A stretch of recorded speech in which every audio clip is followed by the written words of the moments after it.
Hi team, and welcome to another Tuesday Q&A live. Welcome, and we're going to jump straight into the questions. So, questions that are coming up today. There are 5 specific questions that we've got here, and let's go through this today. Hopefully you are here right now, and you're watching this live. Brilliant. Okay, so all good? Good. So, let's jump into the Tuesday Q&A. Let's do it right now.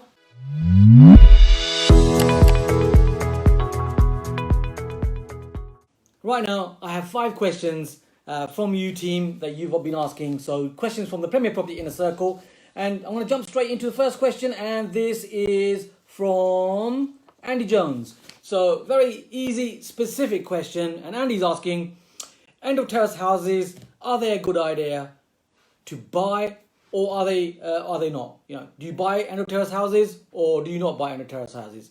So I'm going to ask this question right now, and feel free to engage. Let's do this together. You know, feel free to join in. And if you've got any questions, you can make comments here, and I will answer them for you next time. So Andy, the question, I suppose what you're getting at is in terms of structural issues. So end of terrace houses, one of the things that you do want to be checking is the structural issue, the gable wall specifically. Just to make sure there isn't any warping in the wall, there isn't a bump, if you like, where it's actually bowed out, the wall itself. So check for that. Check the bricks as well, make sure there's no structural problems going on with the brick, externally looking at that property, making sure that there aren't any step cracks in that property when you look at the side of the property. Also check in to make sure that there aren't any cracks coming from the ground upwards. Simple checks that you can be doing, looking at that property externally to make sure that that gable wall is sound, the end wall that you've got on that terrace property.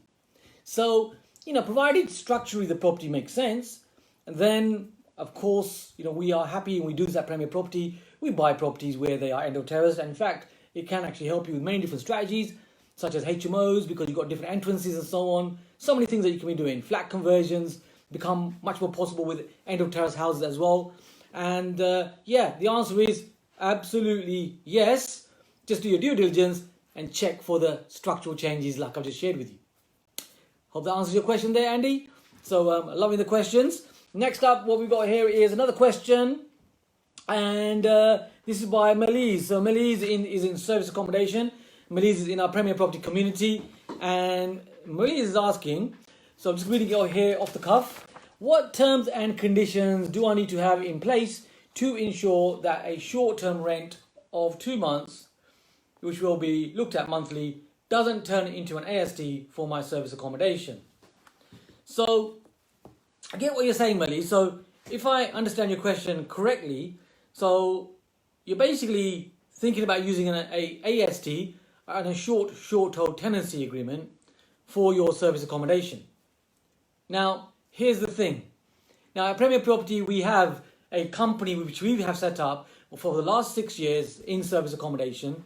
And the key thing is that what we've got to remember, that it's not actually tenants law, it's actually common law that you're looking to be working with.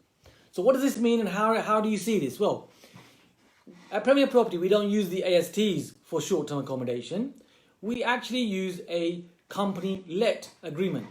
Now, a company-let agreement will not have a Section 21 or a Section 8 like a short-hold tenancy, as in normal landlord law, like I say.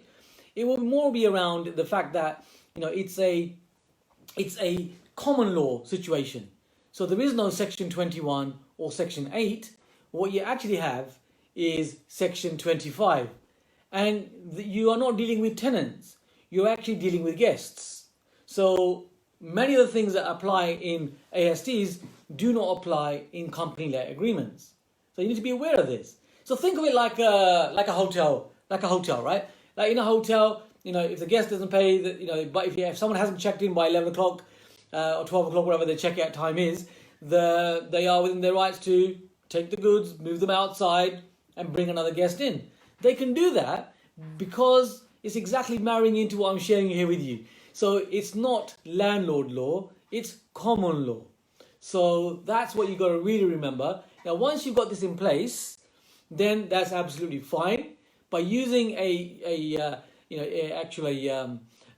I'm sharing here, if you're using a company-led agreement, what you're finding is that there are different set of rules, and the rules apply to these guests, which means that many of the rigmarole that you got to do for landlords and tenancies in short tenancies don't exist when it comes to the actual limited company agreements that you've got. So the key here is please have the right agreement. Make sure you've got the company-led agreement, and this way you're doing this correctly. So I hope that answers your question there. Very easy, very simple, very specific. Simple, I can say. We've been doing it for a little while, but feel free to use this info because this info really works. Now, next question I've got here is from Shiri. So Shiri in our Premier Property Inner Circle, Premier Property Community. So I'm going to answer Shiri's question right now, and he's asking, he says he's desperate to hear inputs on negotiating the land costs. See, Shiri is a very passionate person as I've got to know him, and he's saying he's desperate to hear inputs on negotiating land costs. Does anyone have any experience on this side? If it's a refurbishment property, he has plenty of things to assess and negotiate the cost.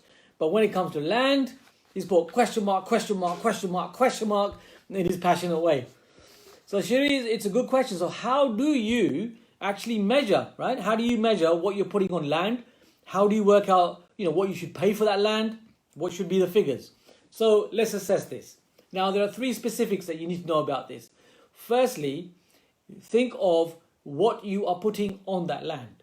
Have a plan A, plan B, and a plan C. Your plan A will be the most optimistic. Plan B is more realistic. And plan C is your worst case scenario. Now, having a plan A, B, and C, you now know what you're projecting to be actually getting planning for to be putting on the land or within permitted development. Now, next thing is to actually work out the costings for these. So if it's just purely land and you're building upon it, then my suggestion is you can work from key numbers, rule of thumb numbers. So feel free to use the figure of £2,000 per square meter. So if you've got a 85 square meter apartment, of course that's going to be 85 times the £2,000. Now, what you'll find is that very quickly you are able to assess, as a rule of thumb, first level due diligence, the fact that you will know what the build costs are. This will include any surveys, architectural fees, any CIL that might be involved with as well, any still involved, any section 106. All of this really is encompassed in this £2,000 per square meter. Now, the £2,000 per square meter is a quite a tight target because you are active investors listening to this, and these are the numbers that you should be working to. So you want to pay what makes sense for you, and you want to pay your contractors well, of course, a reasonable figure. And the reasonable figure is this £2,000 per square meter. Now, one of the other things that you can do for new builds is always add a contingency. And the contingency is not 10%, it's actually 20%. Now, I'm a developer. There'll be developers listening here right now. And one of the things that you'll notice is that you always end up spending your contingency. It doesn't matter who you are, in my experience, you always end up spending this contingency. So when it comes to developments, we do developments anywhere between £500,000 up to around £4 million. That's the kind of realms that we're in when it comes to developments.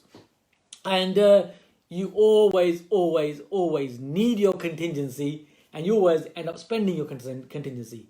So if you're getting this right now, then of course, you've already sounded that, you've already checked that, and your assessments are good, and you're getting in with confidence.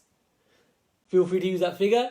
Siri, £2,000 a square meter, plus a contingency, of course. So you're adding in another £400 to that. So it's £2,400 per square meter. Assess plan A, assess plan B, assess plan C, and now you can put numbers to it. So the second thing that you want to be aware of is your actual AND value, your GDV, your gross development value. So by looking at comparables and really working out this plan A, B, and C, what the comparables are for each of these plans, you will be able to work out your end value. Now, from that, you deduct all of the expenses. So one of those expenses are the figures that you just worked out for your build cost using this £2,400 figure with the contingency. Now, also think about the further capital costs like stamp duty. So you deduct the stamp duty. Also think about your profit margin. Now, commercially accepted is 20%. However, at Premier Property, when you're doing a development like this, then we're looking at minimum margin of 33.33%. So let's say, round it down to 33%, you're looking at 33% margin, your profit margin. So you deduct that as well. You also deduct from this your actual financing costs. Now, there's a figure that you can put to financing costs. So think about how long this is going to be. So depending on the type of project, so let's say it's a 12-month project, you would then factor in the finance for 12 months as well. So you have your end value, you minus these costs as I've just explained, and what you get left with is actually the purchase price. Hope this makes sense. So now you know that if you're going to have a 33% margin, that your purchase price needs to be whatever it is, £300,000. And if you want your if you actually wanted your margin to be 20%, so less of a margin, commercially accepted, then you can afford to pay more when it comes to your purchase price. So your purchase price actually increases further. Yeah. Hopefully you're following me here. If you're following me, feel free to just give us a quick like or a wave whenever you feel like it. And I'm loving the fact that the team are here. So who is here? Suresh is here. Good to see you, Uncle Suresh. Yeah, Melise is here listening in. Rene is joining us as well. So welcome. So many of you joining us. Brilliant. So let's carry on with the questions. So Siri, that's your question. This will be recorded. And if you're watching this on YouTube, well, you're welcome. You know that you can just punch that button there, which has got the bell icon, so that you always get these videos on a regular basis first. And you know that if you haven't already subscribed, then subscribe to this channel here right now. And I'll make sure that I continue sharing videos with you where you can really move forward in your property journey. Okay, so Shiri, there's a question there for you. And my third point there was to actually be able to work out your purchase price, which we have just done. Oh, look at that. We've got a smiley face from Jill. So Jill Chang has just joined us. Now, the new name team for Jill Chang is right now Action Jill. Because this lady has been doing so much action over the last month. It's really cool. So welcome Jill. Action Jill. Okay, so we just answered Shiri's question. And I've shared with you how you can do that. Feel free to listen back to this, of course. That's totally fine.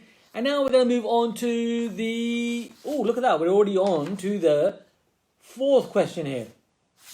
Okay, so the fourth question is by Plashy's asking this one. So the question is, in my Goldmine area, I'm seeing most of the properties which turn out to be empty and the kitchen comprising of only a couple of units only, says Plashy. No white goods or cooker. Is that normal? Hope I'm not missing out something important, question mark. When asked, the agent replied that the vendor has other properties, so he moved the white goods there, question mark. That cannot be true for each one of the properties, question mark. A lot of question marks going on here. Just reading out what you're in here, Plash. Any comments, question mark. Actually, that's a really great question. Because what do you do? Do you put in white goods? Do you not put in white goods? What do you do? So, it depends on your strategy. So, if it is a HMO strategy, then we do put in the white goods, absolutely. If you are buying and selling, we will show the white goods. So, it will be used to dress up the property. And we will make it clear to people that they can purchase these separately if they wish to. Now, when it comes to a strategy such as buy-to-let, which I believe is the one that you're focusing on, Palashi, as we know each other very well. So with this one, my suggestion for you is maybe you want to do what we do at Premier Property. So we have a number of these types of projects going on every month, and we do not put the white goods in. We absolutely leave spaces for these white goods, and it's a case of finding out what works for the tenant. Because what you will find is, first of all, tenants will actually accept this in many situations. Yes, they will. So when they come along and they say, oh, great, love the property, we want to rent it out, great, excellent. And they'll say, oh, okay, I've got a fridge, I've got a cooker, I'm going to bring it in. So they will bring in their own white goods. So if they're moving, typically they'll bring those in. And there you go, job done. You've saved yourself, a couple of £1,000, £2,500, if you're following me here right now. Just because the tenants moved in. Now, on top of this, because it's their goods, they're very proud of them. What you'll find is they are more reluctant also to move out of that property. I know, that sounds interesting, doesn't it? But it's a fact. I mean, this is data from over the last, investing in 29 years. I would say this is data that we've been assessing for the last 15 years when it comes to the buy-to-lets. So we never offer the white goods. And when the tenants move these in, brilliant, job done. You save yourself money, tenants also happy. Now, another scenario. If the tenant says, oh, look, there's no white goods here, we would like white goods. Well, then what we'll do is we'll say, okay, absolutely. We will bring in white goods for you. When you move in and you sign the tenancy, we'll make sure there's a fridge there, cooker there, and so on. So we'll make sure, all of that is there for them. Why? Because they've asked for them. So we take this approach of really finding out what the tenant wants. Are they bringing their own, or do they actually want them? And if they do want them, then we say yes. 80% of the time we find that the tenants will bring their own. And also, added point to this, keep in mind, when the tenants bring in their own white goods, you as a landlord, landlady are not responsible for those white goods because it's their goods, right? Make sense? Which means when they break down and so on, it's not your responsibility to make sure that they're maintained, to make sure that they're fixed or make sure that you renew them. So again, you're saving yourself money, you're saving yourself time, you're making your property investing really easy. And the second one, as I've already explained, if they ask for them, then we're absolutely up for that. And we'll say, yes, sure, you can absolutely have the white goods. And in that situation, yes, you do maintain them. So Palashi, hope this is answering your question. So feel free to test this. Now, this might sound odd to some people. Think, oh, really? Will people accept that? Well, feel free to test it. Think about your money. Think about how what I say to myself is, should I spend that money on white goods or should I invest in me? And the answer usually is, well, invest in me. Spend that money on yourself, invest in me, invest in a holiday, spend it on your children, give it to your loved ones, have a lovely meal, quite a few meals to be fair, spend it on something that you really want. Maybe it's that next handbag, maybe it's that next watch that you want, maybe it's some form of garments, clothing, whatever it is, you know what I'm saying? So think about this. Why spend that money where you don't need to spend it on it, is what I say to myself. And I'll say, well, I'd rather invest that in me. Simple. Really good question, Plashy. And we are moving forward to the fifth and final question for today. And if you're on YouTube, you can subscribe. You can do this right now. And also, you can punch that button with the bell icon so that you get these videos on a regular basis. Okay, so the question being asked here, another one of our Premier Property Inner Circle members is asking this question. And the question is, while negotiating with estate agents, often I found it difficult to find out what has been the highest offer made for a property. Interesting question. If you're liking these questions and the answers, team, feel free to add in a like, a smiley face. I want to see you do it your way. If you're watching this live right now, feel free. Okay, so, what do you do? How do you know? While negotiating on these stages, often, how do you find out what the highest offer is? Most of them don't tend to reveal it. And how can we find this out? Now, you're quite right. Estate agents, remember, are working for the vendor. They do want to get the best price for the vendor. Yes, they do. And that's what their job is. So, estate agents, to be fair, they get a lot of knock for all various things. But you know what? We work very closely with estate agents, and it's really about getting to know them and how they work, where you understand that they're, most of them are doing the right thing. So, working for the vendor. Now, let's discuss what working for the vendor means. So sometimes working for the vendor means the highest price. Sometimes working for the vendor means a confirmed sale. So stay with me. Just remember these 2 points that I'm sharing with you right now.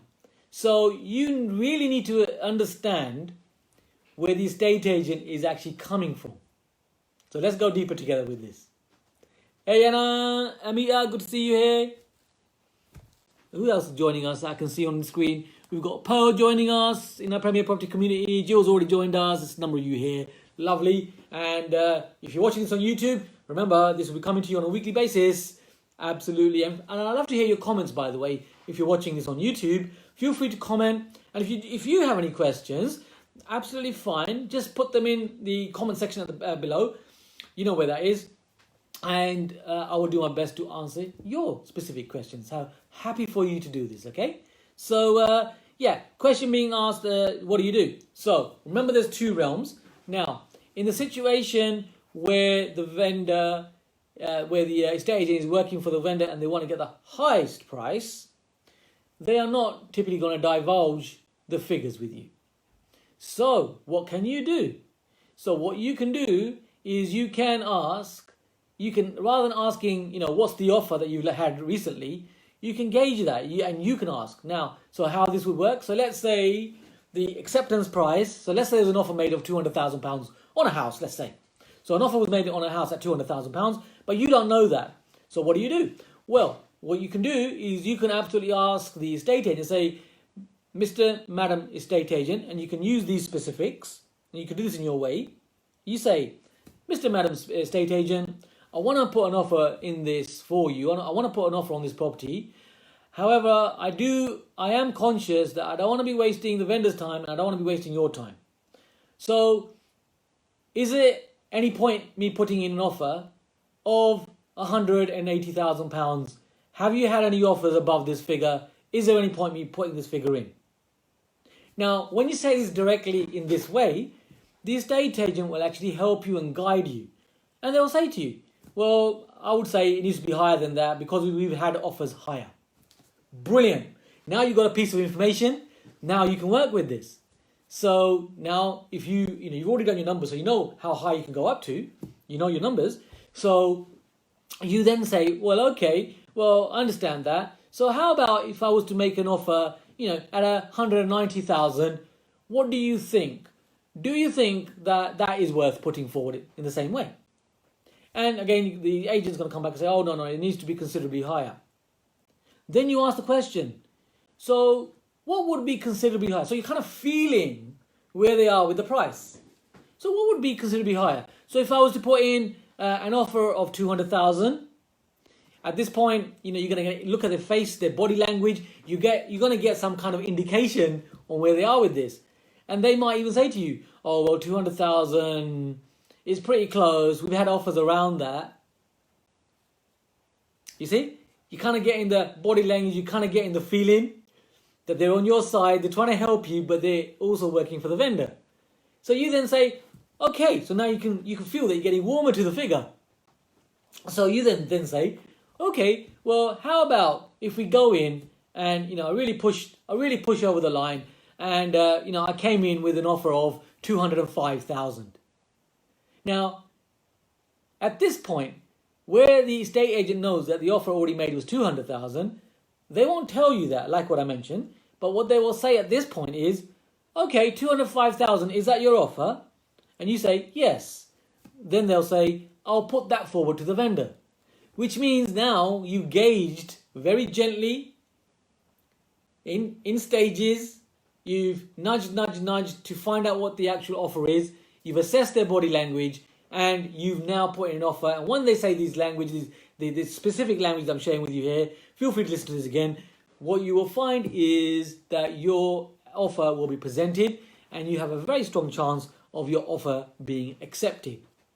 So this is where the vendor, the estate agent is actually working for the vendor to get the highest price. Now, let me share with you the reality on how this works, where the estate agent is working for the vendor and they've got to get a sale agreed.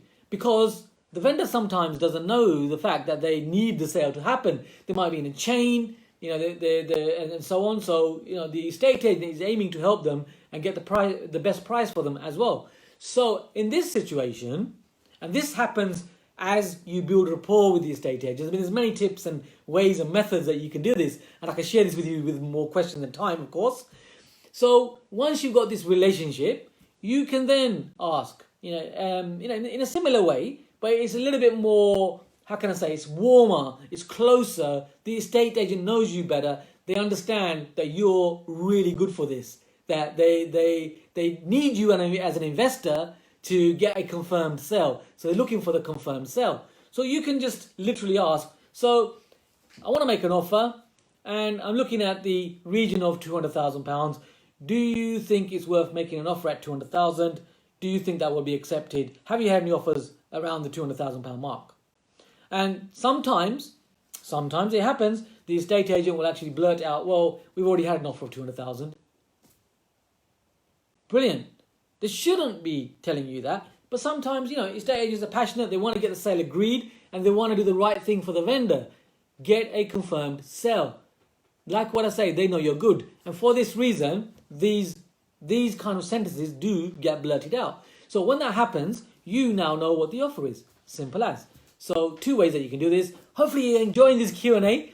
I love sharing with you, team here right now. So I will continue to do this. As long as you want me to do this, I will continue happy to do this. So feel free to be asking your questions for next week.